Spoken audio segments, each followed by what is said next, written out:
Hej og velkommen til Mere end en algoritme.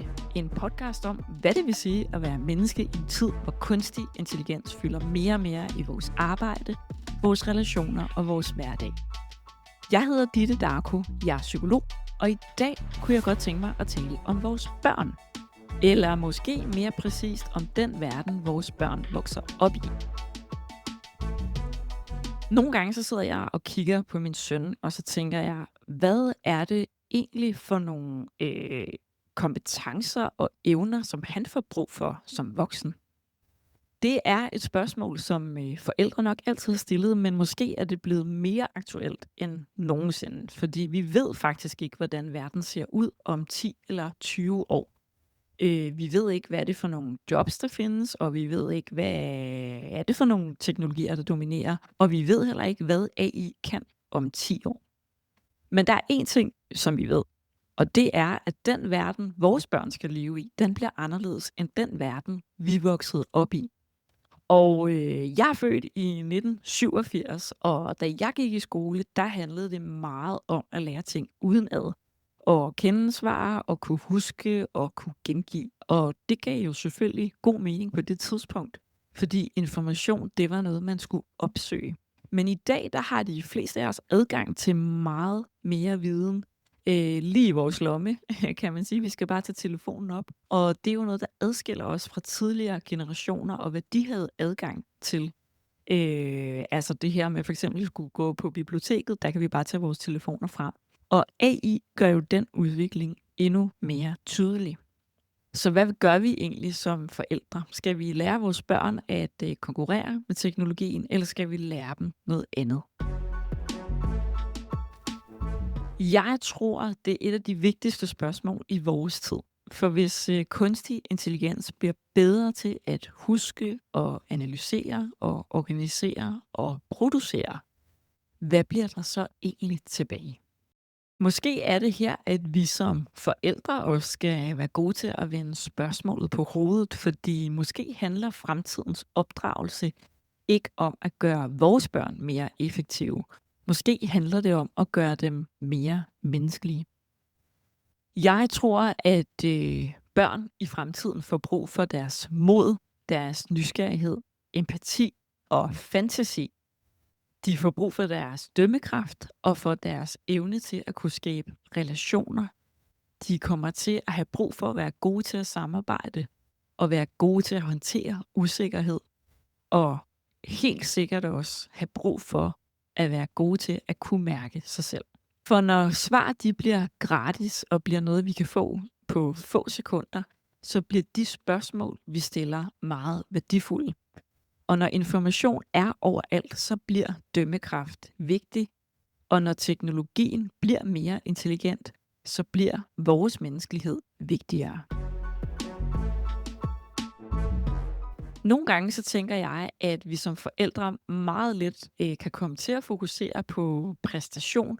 Og det skyldes jo også den måde, vores samfund er bygget op på, at det her med fra et lille barn bliver født, så bliver det på en eller anden måde jo monitoreret det her med, hvor hurtigt vokser de, og hvornår når de forskellige milepæle, som man forventer, de skal kunne både sådan pædagogisk og psykologisk.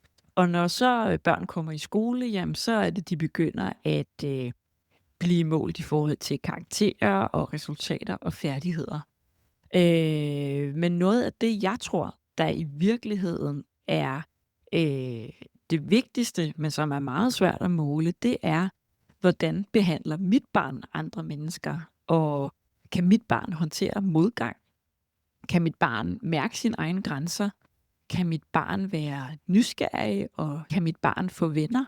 Og kan mit barn finde mening i livet? Og det er jo ikke nogen ting, der står på et eksamensbevis, men det er måske netop de her ting, der bliver afgørende. Jeg tror ikke, at vores børn kommer til at konkurrere med kunstig intelligens. Jeg tror, at de i høj grad kommer til at samarbejde med AI. Og derfor så bliver spørgsmålet for mig at se heller ikke, hvordan bliver mit barn bedre end teknologien, men hvordan bliver mit barn mere sig selv.